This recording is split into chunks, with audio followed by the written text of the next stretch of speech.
There are many things that we were taught in school when training to become BCBAs, but as with most things, some of these concepts need to change and evolve. Discrete trial teaching is one of those things. We're talking about discrete trial teaching and what we were taught, what has changed, and if we still use it.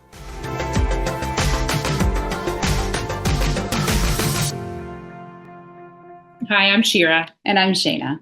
We are behavior analysts that create weekly content about how to teach kids with autism so that they make real progress. And we create shareable resources to make your job just a little easier. Today's topic is all about the evolution of discrete trial teaching. And if you want more videos like this, make sure to subscribe and hit the notification bell to stay updated on new video releases. So when I first started in ABA I want to say it was 5 years ago, but it was more like 25 years ago. We used to sit knee to knee at a table, and that's what ABA was. There was, we would sit knee to knee, we would do some trials, and then I would say, go play. I would fill out some data sheets, call the kid back, and we would do more of that. If a student protested, we just kept the demand on and we looked at reinforcement and we said, okay, we guess we need to up the reinforcement. Let's work for something more. This is great. Lots and lots of trials, which is still what we do. But a lot of it was rote memorization. And, we didn't always ask whether kids were conceptualizing these skills. There didn't seem to be much natural environment teaching or anything away from the table. And I'm so happy that discrete trial teaching or discrete trial training, either one is correct, has evolved so much.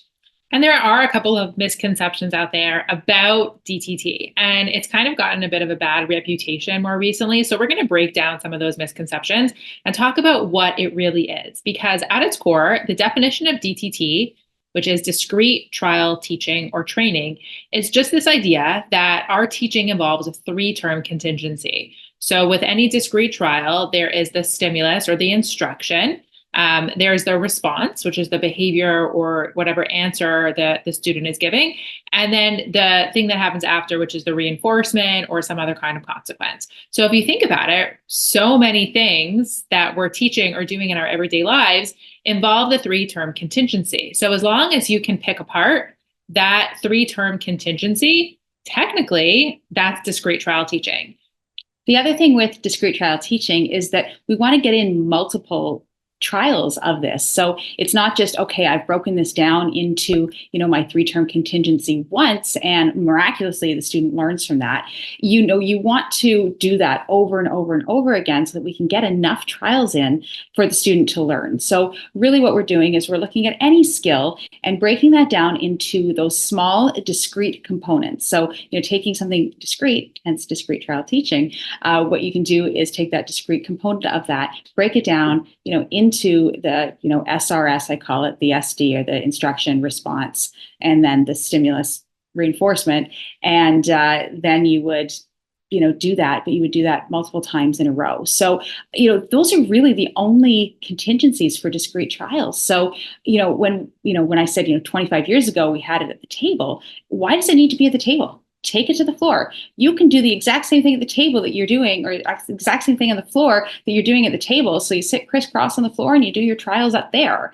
But why not take that one step further? Why couldn't you do discrete trial teaching in the natural environment? So if a student is playing at the sand table, for instance, could we get in some trials there of, in and out? So, they're putting the sand in the container, they're taking it out of the container, or some prepositions, they're putting this, on top, or they're putting this under. Yeah, so really the beauty, like Shana was saying, is that discrete part. So we're taking big skills and we're breaking it down into smaller skills and then teaching those skills using that three-term contingency. So what we used to do only at the table can now be done anywhere. So the way that DTT has been applied in an ABA session is a little bit unique to ABA. And that's how we use DTT. We'll mass trial, we'll do it in a one-to-one setting, we'll take data, and all of that is kind of built on this premise of this discrete trial contingency or this discrete trial teaching so that we can get enough teaching in so that our kids can make progress faster. A lot of the students that we work with just need a lot of exposure to that contingency. So while some students can be told once that when I put it in, this is in and this is on. A lot of the students that we work with, we just want to mass trial those contingencies because they need more exposure to that contingency for their learning to happen faster. But that doesn't need to be at the table. It could be anywhere, and it could be any materials. It could be play-based. It could be flashcards. It could be worksheets. It could be anything that is relevant to that. But it doesn't have to be, that rote kind of like old school robotic table work. As long as we are breaking down the skill and pulling apart that three-term contingency and teaching it, then that's DTT. So there's a lot of information out there these days on like a child-led approach. And a lot of people think that child-led approach means that, you follow the student around and pick what the student's interested in, and then you just let the student play with whatever they're interested in. Not necessarily. Yes, you can follow the child around and you can follow the child's lead. And as soon as that child goes to initiate something, you can still put your agenda in there, and you can still have discrete goals that you're teaching kids. And then from whatever their interests are, you can use that to get in multiple trials of DTT within a child-led approach.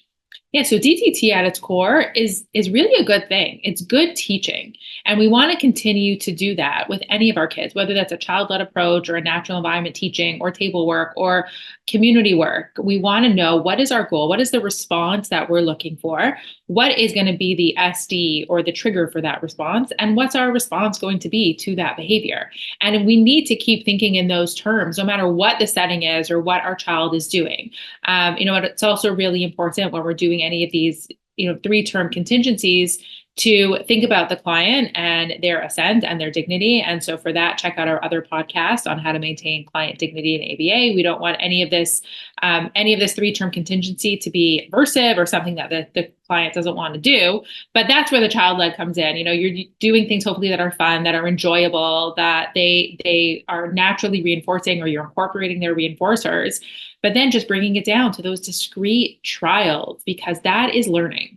And if you can take discrete trial teaching away from the table, it really allows that therapist to be flexible, right? So, at the table, when you're doing discrete trial, it's great. I still do a lot of discrete trial at the table as well. Yeah, to be clear, we love table work. We do. We love table work. However, taking it away from the table, kind of ensures or helps with that generalization and helps the learners with that conceptualization, and the therapists can be more flexible, right? They have to make some in the moment decisions because every learner is different. Materials away from the table may be different, but really learners benefit from both. So, just the takeaway from this is really that discrete trial teaching has evolved from knee-to-knee instruction at the table, still there, but can also include a lot of other elements in the environment. And the things that you should be considering when you're thinking about the environment of your teaching really is that how many trials can you get in? Because there's always going to be a cost benefit analysis to, like, should I do this at the table? If it means that I could get in so much more teaching at the table,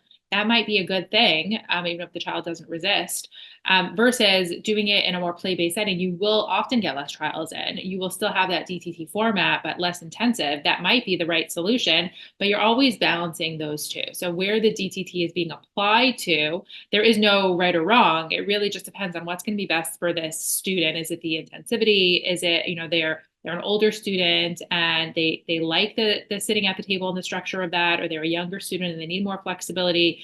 So any of that and how the DTT is applied is not a one size fits all solution. So you do have to think about what's best for the client and how are you going to get the best teaching out of your session using DTT. I also think about what's best for the therapist. And, yes, we're all about clients and client focused, but if, what's best for, a client, but it doesn't match that therapist, we either need to get a new therapist or train that therapist, right? But if the one therapist I work with, for instance, is super creative and, she doesn't love table work, great. You know what? If you can be creative and incorporate DTT into the natural environment, and she's probably one of the best therapists I've ever seen in the natural environment, great, go for it. Run it that way. Here's your data sheets. Here's your targets. Go do it. You know, I've got other therapists who aren't as comfortable with play. So, you know, we're training them to be more comfortable, but if they're more comfortable at the table and they can get more out of their learner at the table, then do it that way too. So yes, definitely individualize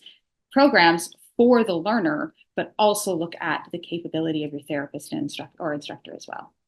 For more information on the evolution of discrete trial teaching, click the link on or around this video or in the description to claim your free download on the 3-term contingency. We also encourage you to subscribe to the channel so you don't miss any future videos, and leave a like and comment below if you have further questions.